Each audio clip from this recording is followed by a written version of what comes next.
mà thực hành nóพี่น้องเขาเลยพี่น้องสลับการว่าเขาเดี๋ยวมันปวดซ้ำในทางเขาขนาดบอกมียาวเขาเลยเขามาตอนขึ้นไหนในขณะมุกยัง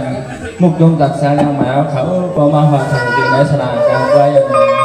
ก็ในว่าแค่นี้สิ่งข้าวเขาก็มีการสั่งกันในลายขาดยังไงยังต้องยังทำอยู่ว่านี่หมอเจ้าการมาเขาในเมืองคำอุเปียนไปต่อไปนี้ก็หักกับนี้ก็หักในบ้านนะแต่ท้าบอกว่านี้ก็หักขนาดหนอมาเลยคำเดียวนะเนาะ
เป็นอันนั้นคำเรื่องก็เป็นอันนั้นน้องก็มาเหมือนมาอย่าปล่อยวันจันทร์เมื่อก็พังให้จนจะเดินอันนั้นคำวันจันทร์คืนก็มาพยายาม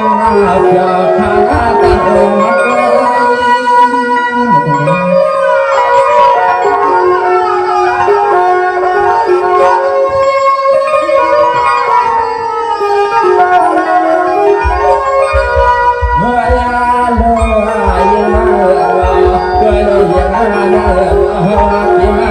เพื่อนเก็บไปเกลามา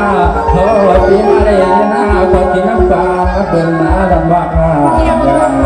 สั่งปลาเท่าไรเท่าไรไปจ้าไม่ยอมจะทำก็จะแน่เป็นเลยเขาไม่ไหวต่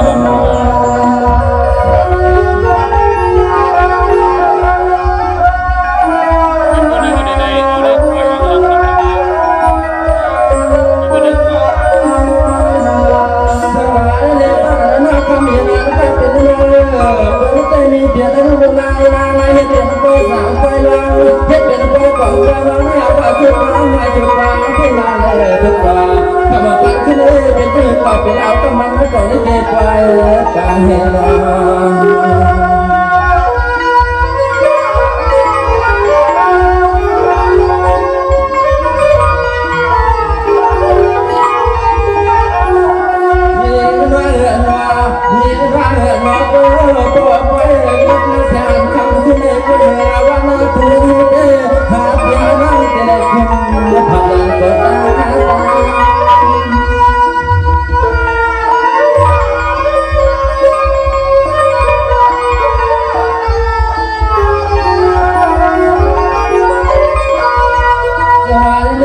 ทำไม่ยันก็เป็นเรื่องทำไม่ยันก็เป็นเรื่องวันนึงคุณข้าวันก็เลิกตอนนั้นสั่งสอนพี่ในกว่าแต่ไรขันนั่งนั่น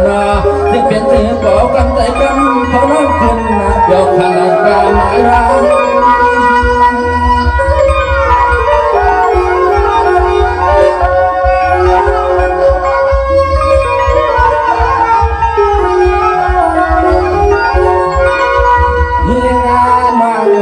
ยังมาละ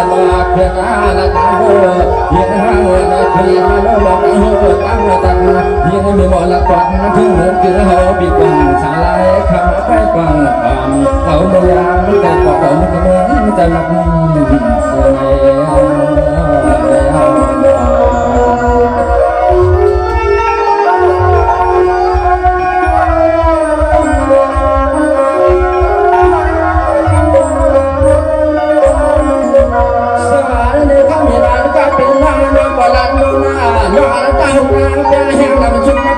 สีก็กลายหมดเจ็บเมื่อวันใจวันทำงานคือมองกันไหลขนาดในวันจำเดียว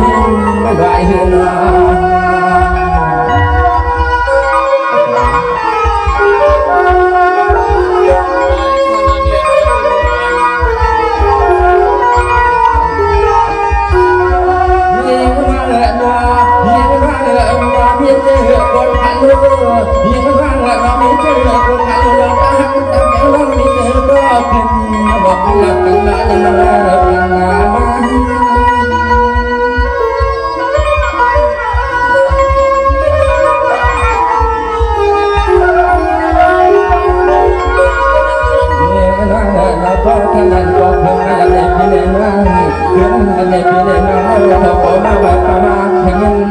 นในหมอตะกรรมมานั่งมือถือให้ถือว่าเอาปีก่อนจะไม่จังคอยนั่งนั่งดาวเพียงร่างไทย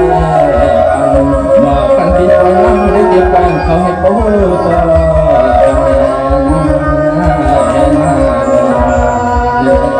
เมื่อยังทำอย่างนั้นครับเลยไม่มาหักใครจะในสดาการไปวันเดียวเท่าเขาในไม่มาหักไปในอยู่ก็เดี๋ยวหากินก็เดี๋ยวหากันแต่ตั้งความมันตึ้งต่อจบมาเลยอย่างนี้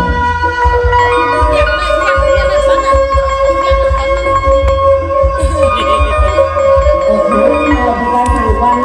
ทางเมื่อก็เห็นกว่าส่งไปนี้ก็เอาไปยังในค่ะเรามาหกบางอย่างกันที่ในบริษัทเราสดวันเลยนะคะบางทางนี้ในบริษัทเราไม่ขายก็เลยก็ได้หน้าอย่างนั้น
ada adalah kata-kata sana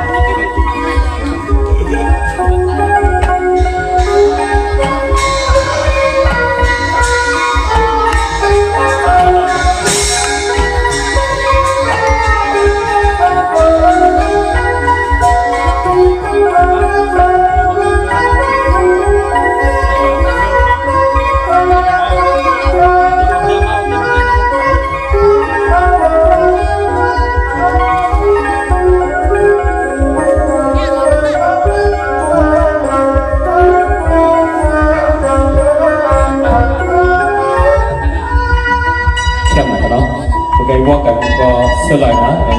ตอนเลยตัดกี่ดอกวัดหนึ่งไปยิบกี่ดอกวัดหนึ่งไว้ในสอง ก็สักว่าก็เลยก็ไปได้มีก็ขับเสียวก็ข้าวป้าตัดมือบอกว่าโอ้โหคีเวลาก็ที่ได้มัดตัดมือขาของผู้เนาะสมว่าใครมีลูกสามลูกดองสิ่งหนังเบิ้ลเลยว่า10 กว่าในปีใจก่อนคือเขาได้มีลูกสามแล้ววันนี้เนาะซ่อมเคยเปลี่ยนป้าลูกจ้างแทนไหนเนาะก็ไม่ขาวเขาเยอะเลยคิดบอกเอาปีใจก่อนคือขาวเขามาเปี่ยววนรุ่นใส่กันแค่อีหลังว่านึกในกันเนาะน้ำก็10 คอเช้ากำในกันเนาะปีใจก่อนคือมากกัน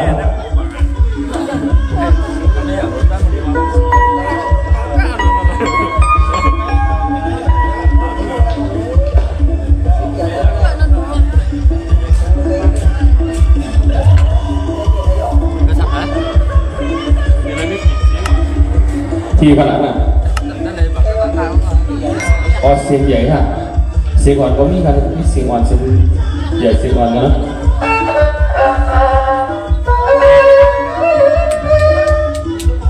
เอาไปซึ่งครับ ไม่สุภาพพิจัยเกี่ยวเมื่อของในอีกมุกเบียงแซงไตยศแซงเหมือนขับปีหลงในถือว่าขับในอีมือเจ้าหน้าพ่อแม่เจ้าสาวนั้นเสียงก็เก็บถอดเก็บยิ่งกูก็เพื่อการสังเกตว่า